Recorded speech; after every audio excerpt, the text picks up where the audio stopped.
Selamat pagi semuanya.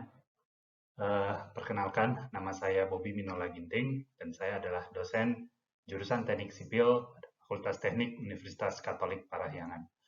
Pada hari ini izinkan saya untuk menyampaikan dokumen pernyataan diri dalam unjuk kerja Tridharma Perguruan Tinggi yang terkait sebagai salah satu persyaratan untuk sertifikasi dosen 2023 pada gelombang kedua. Pada hari ini saya akan menjelaskan mata kuliah yang saya ampu. Nama mata kuliah tersebut adalah Teknik Pantai yang merupakan salah satu mata kuliah pilihan atau pendukung dengan bobot 2 SKS. Fokus daripada mata kuliah ini dapat dideskripsikan secara singkat ke dalam 5 poin. Yang pertama adalah terkait sifat dinamik pantai, bagaimana nanti kita mempelajari proses perubahan pantai, apa saja yang terjadi di pantai, bagaimana pantai berinteraksi dengan gelombang, segala macam. Kemudian perilaku gelombang. Nah, perilaku gelombang inilah yang mendasari sebenarnya sumber perubahan pantai. Kemudian akan dipelajari mengenai interaksi antara angin, gelombang, arus, pasut, pasang surut, sedimen, dan lain-lain, dan fenomena-fenomena lainnya. Ketika mahasiswa sudah mengerti mengenai 3 poin ini, lalu mata kuliah ini juga mempelajari mengenai konsep perencanaan di daerah pantai. Dan pada akhirnya mata kuliah ini juga dipelajari mengenai menghitung dan merencanakan bangunan perlindungan pantai seperti breakwater, groin, dan sebagainya. Kemampuan akhir yang diharapkan untuk para mahasiswa adalah pertama, mahasiswa mampu menjelaskan sifat dinamik pantai, karakteristik pasang surut, dan khususnya pemilihan daerah batas analisis. Lalu, mahasiswa juga mampu menjelaskan teori gelombang, karakteristik gelombang laut, dan daerah gelombang. Lalu, mahasiswa mampu menghitung energi gelombang, refraksi, difraksi, dan gelombang pecah. Kemudian, mampu menguraikan informasi angin yang diperlukan untuk prediksi gelombang atau khususnya terkait statistik gelombang. Lalu mampu menghitung arus di daerah pantai, transport litoral, dan sedimen budget. Mampu menjelaskan tipe perlindungan pantai, sand by passing, groin, dan breakwater. Dan pada akhirnya, mahasiswa diharapkan untuk mampu menghitung dan mendesain breakwater sebagai salah satu bangunan perlindungan pantai. Di sini saya akan mencoba memaparkan teknik pembelajaran yang pada dasarnya terbagi menjadi 3 komponen, yaitu yang pertama delivery, interaction, dan assessment. Nah, untuk pertama, saya akan menjelaskan mengenai delivery. Untuk mode perkuliahan, mata kuliah teknik pantai ini dilakukan secara tatap muka yang berupa kuliah di kelas dan asistensi. Nah, pada semester ini, 100% perkuliahan dilakukan secara tatap muka. Lalu untuk learning management system, di mana dosen dan mahasiswa juga dapat berinteraksi, dilakukan dengan platform yang terintegrasi dengan sistem Unpar, yaitu ide.unpar.ac.id. Nah, ini adalah contoh ya, tampilan daripada bagaimana LMS ide.unpar.ac itu. Ya. Pertama, di sini nanti para mahasiswa dapat melihat ya topik-topik apa saja pada setiap topiknya, mungkin nanti ada tugas ataupun deskripsinya ya, dapat dilihat secara jelas pada ide.unpar.ac.id. Lalu untuk komponen asinkronus juga mahasiswa dapat berdiskusi dengan dosen pengampu ya, dan dapat dilihat pada chatroom di sebelah ini. Terkait materi pembelajaran, untuk 14 minggu pembelajaran terbagi ke dalam 8 topik. 4 topik sebelum UTS dan 4 topik lagi setelah UTS. Nah, materi pembelajaran sebelum UTS terbagi menjadi 4, yaitu yang pertama adalah sifat dinamik pantai, teori gelombang, energi gelombang, refraksi, difraksi, dan gelombang pecah, lalu karakteristik gelombang laut, dan statistik gelombang. Nah, 4 topik ini akan dijadikan akan dimasukkan ke dalam bahan ujian tengah semester yang bersifat tertulis dan format esai. Nah, kemudian untuk materi pembelajaran selanjutnya setelah UTS dimulai dari material litoral dan kondisi gelombang litoral, arus di daerah pantai, transport litoral dan sedimen budget, kemudian tipe perlindungan pantai, standby casing, groin dan breakwater, dan pada akhirnya adalah desain breakwater. Nah, untuk ujian akhir semester bersifat tugas besar dan presentasi kelompok. Ya, jadi mahasiswa akan dibagi menjadi beberapa kelompok dan akan diberikan tugas khusus perencanaan, ya. Tugas khusus perencanaan yang real di lapangan seperti itu. Nah, ini di sini saya menampilkan salah satu contoh RPS yang juga dapat dilihat di lns.ide.unpar.ac.id. Nah, di sini saya mencoba memaparkan untuk 4 minggu pertama. Ya, di sini dapat kita lihat apa saja yang diharapkan, kemampuan apa yang diharapkan dari mahasiswa pada setiap minggunya. Contoh, pada minggu pertama, kita bisa melihat mahasiswa diharapkan mampu menjelaskan sifat dinamik pantai, karakteristik pasang surut, dan pemilihan daerah batas analisis. Nah, dari sini mahasiswa juga dapat memahami bahwa kemampuan yang diharapkan ini merupakan materi yang pertama dari 8 materi yang telah disebutkan sebelumnya. Lalu di sini dapat dilihat juga metode pembelajaran, yaitu kuliah. Jadi minggu pertama dan kedua dapat dilihat sini adalah full kuliah. Ya, kemudian di sini instrumennya nanti ada tes tertulis, ya, bobotnya juga bisa dilihat. Lalu pada minggu ketiga, ya, sebagai contoh, mahasiswa akan dihadapkan dengan metode pembelajaran kuliah dan asistensi. Nah, jadi nanti akan diberikan penugasan kepada mahasiswa untuk pemecahan masalah seperti mahasiswa mampu menghitung energi gelombang, mahasiswa mampu memahami konsep gelombang, lalu pada minggu keempat juga mahasiswa mampu menghitung penjalanan gelombang, dan seterusnya. Untuk asesmen, nah, sistem penilaian evaluasi dibagi menjadi, secara garis besar dibagi menjadi 4. Ya. Sebenarnya 3 yang utama. Yang pertama adalah UTS, itu 30%. Nah, UTS ini bersifat sebagaimana telah dijelaskan sebelumnya, bersifat tertulis dan dikerjakan dengan format esai. Lalu ada tugas 40%, tugas ART 40% yang meliputi kuis di kelas dan juga tugas asistensi. Nah, tugas asistensi ini memiliki bobot 40% termasuk nantinya bagaimana mereka menghitung secara detail, ya. Kemudian ujian akhir semester 30% berupa tugas besar perencanaan. Jadi mahasiswa diharapkan mampu merencanakan breakwater pada kasus nyata, kemudian mempresentasikannya di kelas untuk studi kasus tertentu. Jadi mahasiswa akan dibagi menjadi beberapa kelompok dan setiap kelompok akan mendapatkan studi kasus yang berbeda-beda. Studi kasus yang berbeda-beda, konsepnya sama, namun lokasinya yang berbeda, ya, sehingga mahasiswa dapat bekerja dalam satu tim tersebut, ya, secara efektif. Begitu. Kemudian sistem penilaian juga memperhitungkan keaktifan di kelas. Ya, jadi pada saat di kelas, ketika dosen berinteraksi dengan mahasiswa dan dosen menanyakan kepada mahasiswa dan mahasiswa bisa menjawab, nah kemudian nama mahasiswa tersebut akan dicatat dan diperhitungkan dalam tambahan nilai tugas yang berbobot 40% ini.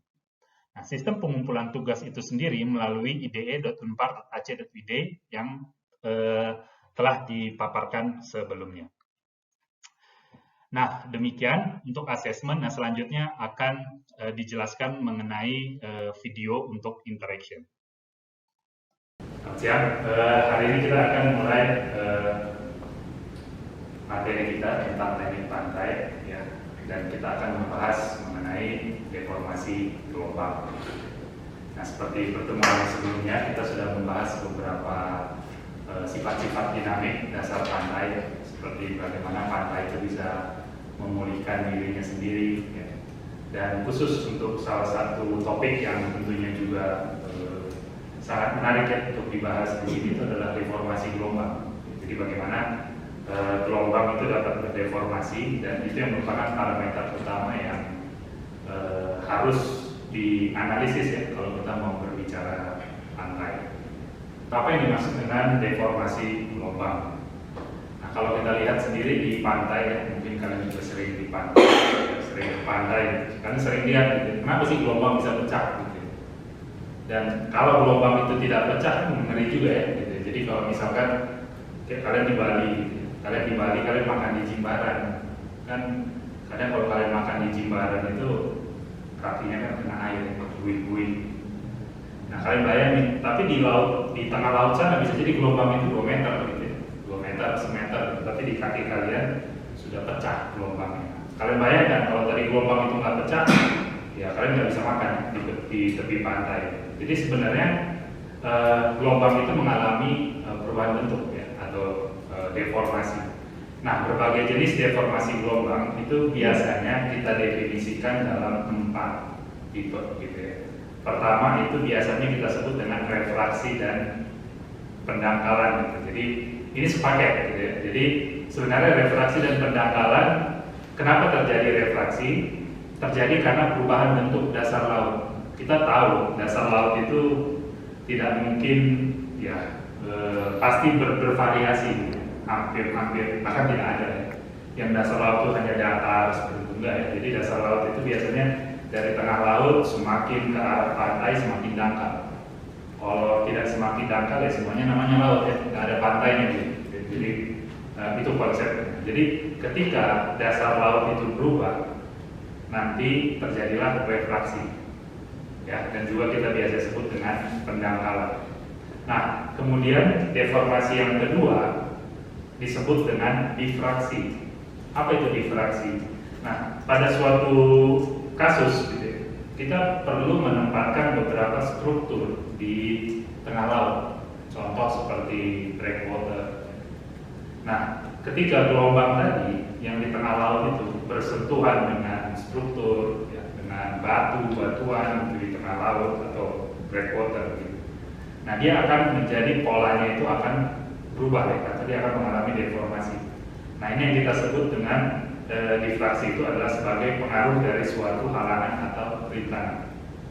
Nah kemudian apa itu refleksi? Nah refleksi ini jelas, nanti kita akan lihat contohnya. Refleksi itu adalah ketika suatu gelombang ya, itu membentur suatu bidang dan dia akan terpantulkan kembali.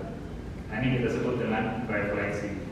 Dan yang terakhir itu adalah gelombang pecah. Jadi gelombang pecah ini ketika inilah sebenarnya puncaknya, kalau saya bilang sih puncaknya. Jadi ketika gelombang dari laut, dia pasti akan pecah pada suatu kedalaman tertentu. Nah ketika gelombang tadi belum pecah dan kita ingin memecahkannya, maka kita bangun breakwater. Itulah konsepnya. Nah, ini yang sebenarnya saya ingin kalian paham. Gitu. Kenapa orang bangun breakwater? Gitu. Kenapa orang bangun breakwater? Ya, karena gelombangnya belum pecah, tapi mau dipecahkan di tempat itu. Ya, jadi beda. Jadi jangan pernah juga kalian kenapa breakwater tidak dipasang di tepi pantai gitu. Di Jimbaran itu nggak pernah ada breakwater di tepi pantai. Kenapa? Satu karena alasan estetika. Yang kedua, ya gelombang udah pecah di tepi pantai. Karena kan breakwater itu pemecah gelombang. Nah, sebelum kalian bisa mendesain breakwater dengan baik dan benar, ini empat fenomena deformasi ini perlu kita pahami. Nah ini perlu juga dicatat bahwa pada laut dalam tidak ada pengaruh dasar laut. Jadi itulah makanya kenapa teknik sipil ini sebenarnya kita fokus teknik pantai itu kalau dalam bahasa Inggris disebut coastal. Jadi coastal itu pesisir, ya.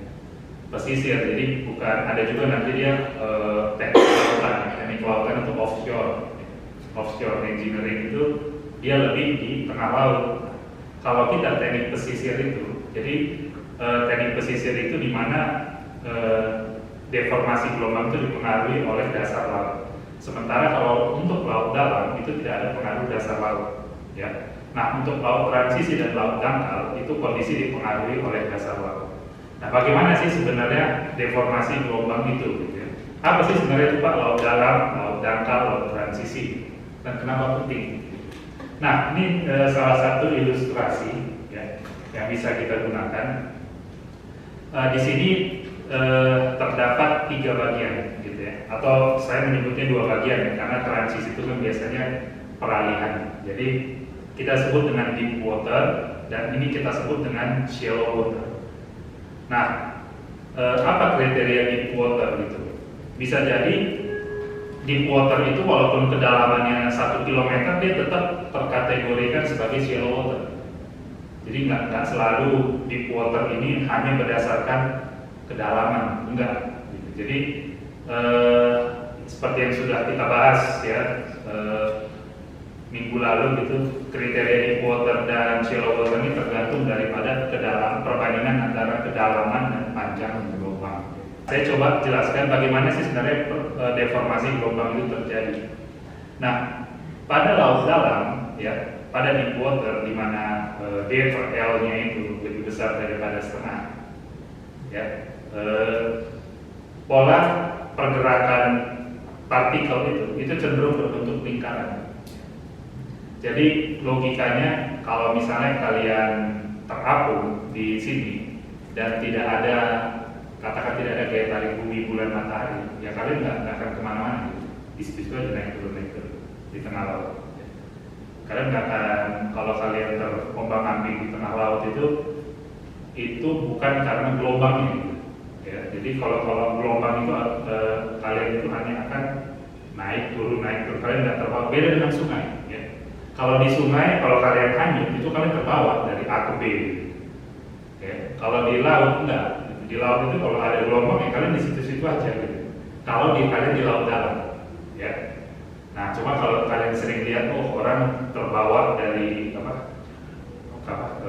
seperti orang hanyut gitu, itu kemungkinan dia berada di shallow water. Ya. Kenapa? Karena lintasannya itu dia berbentuk elips. Ketika gelombang itu menjalar, itu partikelnya tidak berpindah. Ya, jadi kalau misalnya kalian taruh di sini seperti benda gitu ya, bebek-bebekan yang bisa ngapung gitu. Kalian taruh di atas di sini, itu nggak akan berpindah bebeknya. Di situ aja yang berpindah energinya. Gitu ya. Jadi berbeda dengan sungai. Kalau sungai kalian taruh bebek-bebekan ketika banjir ya, dia mengalir dari A ke B. Nah, di sini yang perlu kalian pahami, ketika tadi material tadi kalau kita taruh dia di sini, dia lintasan itu akan berbentuk seperti lingkaran, ya, full lingkaran. Nah, kemudian ketika energi gelombang itu menjalar dari laut dalam, ya, menuju laut dangkal, dia akan berubah menjadi elips. Ya.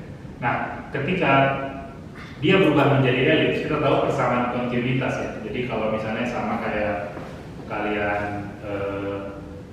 kayak di yang kalian belajar kontinuitas gitu ya. Jadi kalau kecepatan tinggi, kedalamannya mungkin rendah gitu ya. Tapi kalau kedalamannya tinggi, kecepatannya yang rendah. Nah, begitu juga di sini. Ketika misalkan ya, ketika tsunami itu menjalar dari deep water, itu kecepatannya itu bisa 700 km per jam ya, di sini. Tetapi ketinggian tsunami paling setengah meter. Jadi kalau kalian pernah lihat nonton di YouTube gitu, itu ada kapal Coast Guard yang di Jepang itu ketika ada tsunami lewat santai aja gitu. Ya, itu kalian di laut dalam. Jadi efeknya hampir kita bisa bilang, jadi hanya lewat ini jadi kapal ya, ada tsunami yang datang dia cuma gini loh, nggak akan ke bawah ke sana. Nah, yang berbahaya itu ketika energi tsunami itu atau energi gelombang itu dia sudah menjalar ke lokasi dangkal ya, shallow water. Kenapa? Karena yang itu tadi, ketika kecepatan itu seakan-akan direm, ya kalian kalau naik mobil gitu kencang banget terus tiba-tiba ngerem apa? Kaget kan kalian? Sama kayak gelombang. Ketika dia di sini dia kencang 700 km per jam, misalkan kalau tsunami, tiba-tiba di sini dia harus kerem, ya, karena di sini kita lihat wave first feels bottom. Jadi seperti kalau kalian lagi ada mobil gitu, tiba-tiba bannya itu ditendang gitu ya, atau lagi main bola gitu, kaki kalian ditendang. Nah, di sini ini yang mengakibatkan tiba-tiba gelombang tadi bisa menjadi lebih tinggi. Nah, ketika gelombang tadi menjadi semakin tinggi dan tinggi gitu ya. Nah, dia akan mencapai satu titik di mana gelombang tadi nggak bisa tahan lagi. Nah, ini yang kita sebut dengan gelombang pecah. Makanya ada gelombang pecah di tepi pantai. Gitu. Jadi kalian bayangkan kalau misalnya nggak pernah ada deformasi gelombang, ngeri yang tinggal di Monas, gitu ya. Jadi gelombangnya datang dari Laut Jakarta sana sampai ke Monas sama semua tinggi, nggak mungkin ya. Jadi, nah itu kenapa kita perlu belajar deformasi gelombang. Di mana sih gelombang itu tadi pecah? Nah, ketika dia pecah ya kita sudah aman, kita nggak perlu lagi takut di lokasi yang setelah gelombang itu pecah ya aman. Tapi kalau misalkan masalahnya kalian mau bangun sesuatu ya, mau bangun sesuatu di lokasi sebelum gelombang itu pecah, ya tentunya misalnya resort ya, atau fasilitas pelabuhan. Nah, itu yang harus kalian pikirkan gimana caranya memecahkan gelombang sebelum dia pecah. Nah, itu gunanya kita belajar deformasi gelombang. Nah, jadi kalau kita lihat gimana sih gelombang itu bisa terbentuk gitu ya. Pertama konsepnya, kalau tidak ada angin, nggak akan pernah ada gelombang, titik. Ya, jadi selama angin berhembus di dunia ini, di situ ada gelombang. Jadi kan gelombang itu seperti kita pelajari di pertemuan sebelumnya ada beberapa penyebab gelombang. Contoh gempa bumi ya, itu beda. Gitu ya. Gempa bumi, kemudian kapal yang berjalan itu juga penyebab gelombang. Nah, cuma di sini yang kita bahas di sini adalah angin. Kalau kita lihat, badai terjadi nih, kapal nggak dari saya lupa dari Gili Trawangan. Itu kan suka ada kapal penyeberangan. Nah, dia bilang, kapal ini nggak bisa lewat. Kenapa?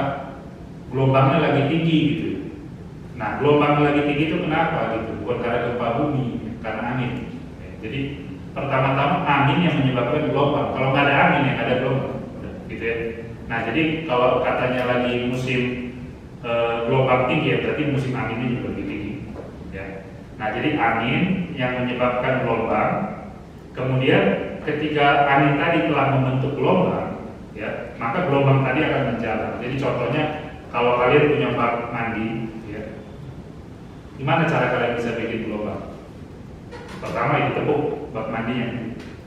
Kalau ditepuk bak mandinya pasti gelombang. Itu mungkin analoginya kalau kalian tepuk itu seperti gempa bumi.